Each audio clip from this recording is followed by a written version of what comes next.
A C student can justify anything, and the worst part about it, they can believe the excuse.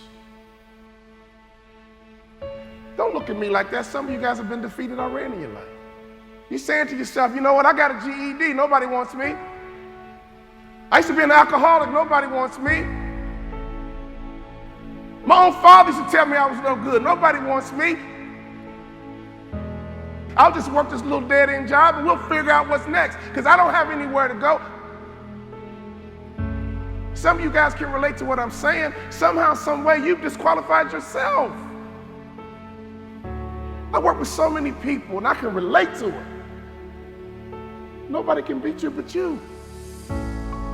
Nobody can stop you but you. But the worst thing you can do is disqualify yourself. Now I'm 50 years old. I got a wife. I got kids. I got mortgages. I got bills. School is over. That's all about the real deal right now. You guys with me? Is there any excuse for an adult not to get an A out of life? So when you go to work, is there any excuse for you not to be an A manager? Is there any excuse for your store not to be an A store? Is there any excuse for you to go home and not be an A husband? Is there any excuse for you not to be an A wife or a mom or a dad? Is there any excuse? Because we're not in middle school anymore. We're not in high school anymore. So on report card day, I came home and I would sit down with my mom and dad and I would make excuses about my C. Well, Mom, you know, I don't like the teacher, Mom, and the teacher doesn't like me. That's why she gave me a C. You know, my mom would say, that teacher didn't give you nothing. You earned a C. Nobody can stop you but you. You know, I had a goal of playing in the NBA, and I got there. You guys know I had a goal of doubling my NBA income, and I got there. If you set a goal, and you make the intention that you're going to get there, do you know that you writing it down and looking at it every single day, you're 7 times more likely to achieve that goal? This is America, ladies and gentlemen. It can happen to you, it can happen for you, but you gotta write these goals down, plain up on tablets, so they can be seen by men, and that man and that woman is you. My father said, write your goals down, son, and I wrote them down. I said, Dad, I'm gonna play in NBA, and That's your problem, son. Your value system's screwed up. You're smart. This family's about being a student athlete. Rewrite your goals tomorrow and give them to me. He didn't yell at me. He didn't browbeat me. He didn't criticize me. He said, son, that's your problem. Your value system is screwed up. Redo them and give them to me tomorrow.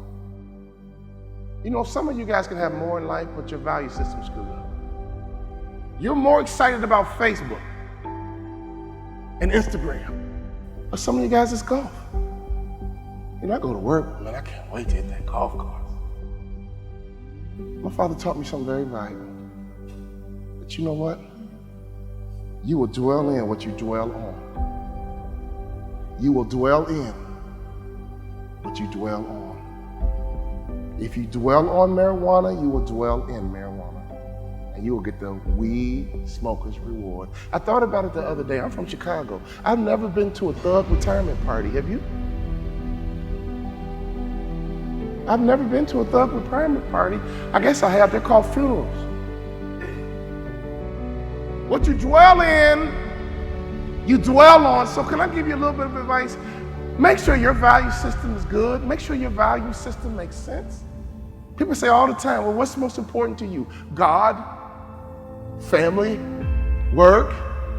And I know what you're going to write down, but it's got to be real in your heart. Does that make sense? What was in my heart was sports, and that's no lie. My father said, redo your value system, son. It's screwed up. I redid it the next day. I said, Dad, you ready? Yeah. Okay, Dad.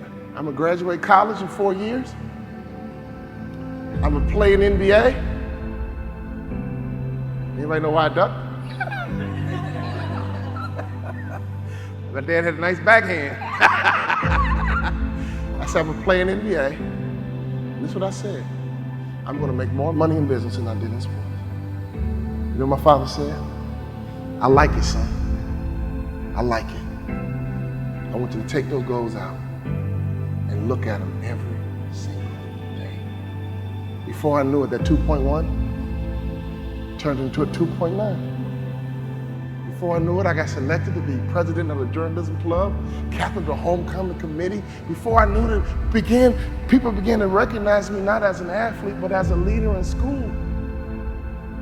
All of a sudden, I wanted a 3.0. I'm gonna get a 3.0. I'm gonna get a 3.0. And they were like, Walter, it's mathematically impossible. You know what I'm talking about? So I got as high as I can get, a 2.9. And I realized, you know what? I could have had a 3.0 easy if I would have taken advantage and been a little bit more mature in my past life. Some of you guys need to hear what I'm saying to you right now. Some of you guys used to be immature in your past life. Can I get a witness? Now you're not in middle school anymore. You're not in high school. Childhood is over, would you agree? And grown men and grown women think a certain way, operate a certain way, and have a certain mindset and mentality.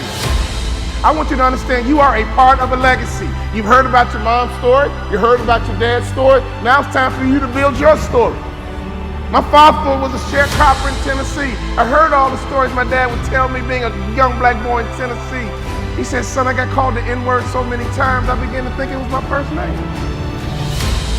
But I busted my butt for you, son. I busted my butt. I went back to college for you, son. I got educated for you, son.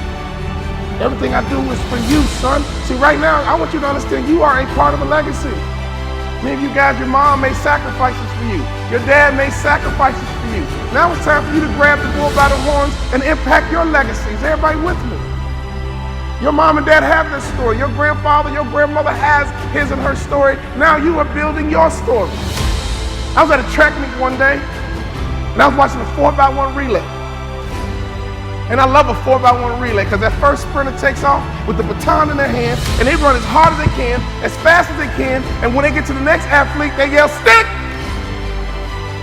And the next athlete takes off running, but they reach back. They just reach back a little bit. Then they run as hard as they can, as fast as they can, for 100 meters, and then they yell, stick! And it's so important to make a successful handoff, because if you don't make a successful handoff, you are disqualified. And the next athlete's turn is to run as hard as you can, as fast as you can, and then they yell, stick! And they hand it to the anchor. That anchor is Carl Lewis. That anchor is Flojo. That anchor is U.S. Bolt, Usain Bolt. And that last 100 meters, whoa! They come around that curve, and all you hear is elbows and form, and they come down and cross that finish line. Oh! So I was at this track meet, and I saw them handing this baton. They kept yelling, stick! Stick! Stick! Stick! Stick! Your father might be from Russia. Your grandfather might be from Cuba, Colombia. I don't know where they're from, but let me tell you something. At some point, they're gonna yell, stick! And that baton's in your hand. So we don't have time to be silly anymore, would you agree?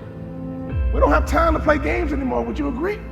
You gotta get that baton in your hand. You gotta run as hard as you can, as fast as you can. And every day in that car in the morning, my dad would just talk to me. Like, son, I'm from Tennessee, son. Education is very valuable. You cannot devalue education the way education is important, son. That's the way out. Education, working hard, education, getting trained. Smart families are training and development organizations masquerading as a family. Mom, dad, you are head trainers of a family. You know what my dad would say? Go get it, son, go get it. Be sweet, baby, be sweet, go get it. Go get it, be sweet, baby, go get it. Go get it, be sweet, baby. Go get it, be sweet, baby. Every time I left the house, my mom would say, be sweet, baby, be sweet. My dad would say, go get it, son, go get it. Go get it, son, go get it, be sweet, go get it, be sweet, go get it, be sweet, go get it, be sweet. My family had two core values. Go get it, son.